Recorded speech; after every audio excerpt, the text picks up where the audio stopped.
So Apple conducted its Glow event recently, and were we not wondering what it is all about? And it is all about Apple Intelligence. And today, in our video, we are going to talk about what's new in Apple Intelligence. So stay tuned, do subscribe to our channel, share with your friends, and press the bell icon to stay tuned for our latest updates. Now over to the Friends, Apple. this video is all about Apple Intelligence. So let's see what's Apple Intelligence is all about. You see this nice Siri animation?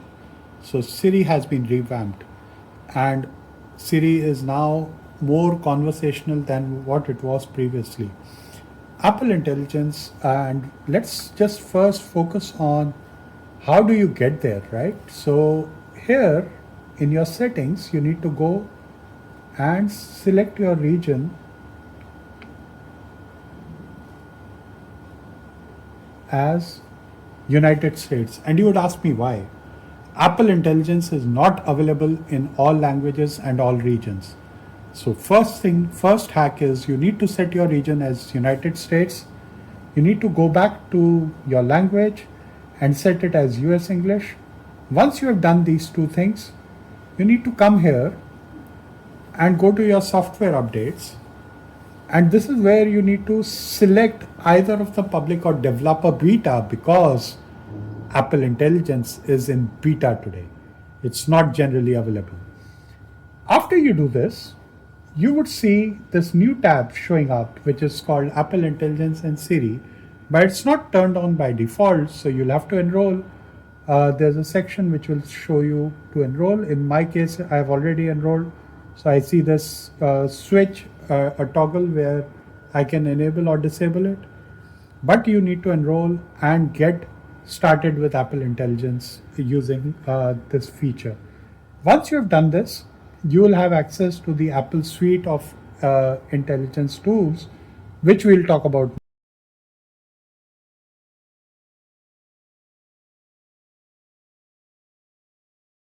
Now that you have set up Apple Intelligence on your device, let's move on to what's new.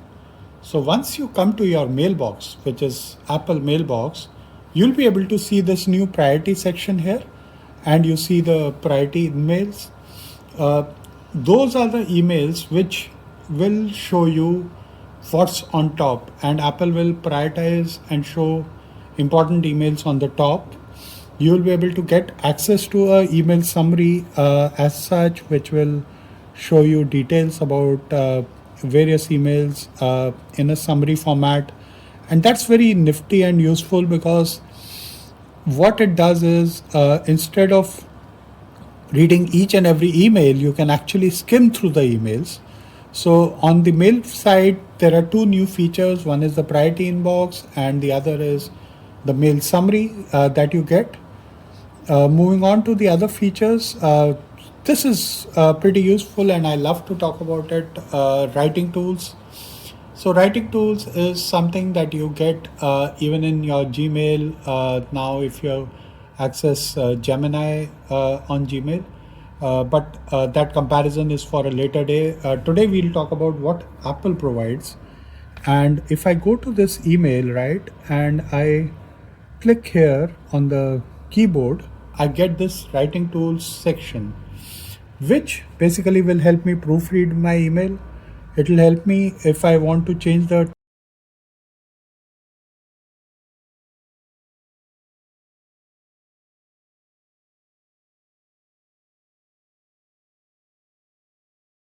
Apple has also introduced this new focus mode, which is called reduce interruptions. So you can actually turn this on, and it will intelligently sort what sort of notification should come in your inbox. You can of course customize it with the standard focus modes and put it for certain wallpaper, watch styles, and so on and so forth. So that's all standard. Now, coming to the summary of how this whole Apple Intelligence feels for us, right? So, I think in summary, Apple has made a beginning, but it's way behind where other players are, like Google, like Samsung, and even to some extent OnePlus. But is this beginning good enough? Yes, maybe. And we can probably now look at stuff around what Apple can bring in 18.2. So there is a promise of bringing in image playground, which will help you create images of various kinds using text. There's a promise of bringing visual intelligence. There's a promise of chat GPT integration into Siri. And there's a promise of also bringing Genmoji and maybe a few other features which will help you create images which could be better than what you create with Apple Pencil. So there's a lot coming, but for now, this is what Apple Intelligence offers. Now, is it good enough for you to enroll for this beta? I would say yes, because it actually changes your experience a lot and makes it a lot better. So, from our side, we want you to definitely give it a try today, and you will feel good that even though Apple Intelligence may launch sometime later, even if you go through the commercial advertisement that Apple is bringing in, it says that Apple Intelligence is available after late Q 2024, and in India you can access it starting today. So from us, do let us know uh, what features you would want to us to talk about in the next video. Also, do share your thoughts or comments on which feature of Apple Intelligence did you like.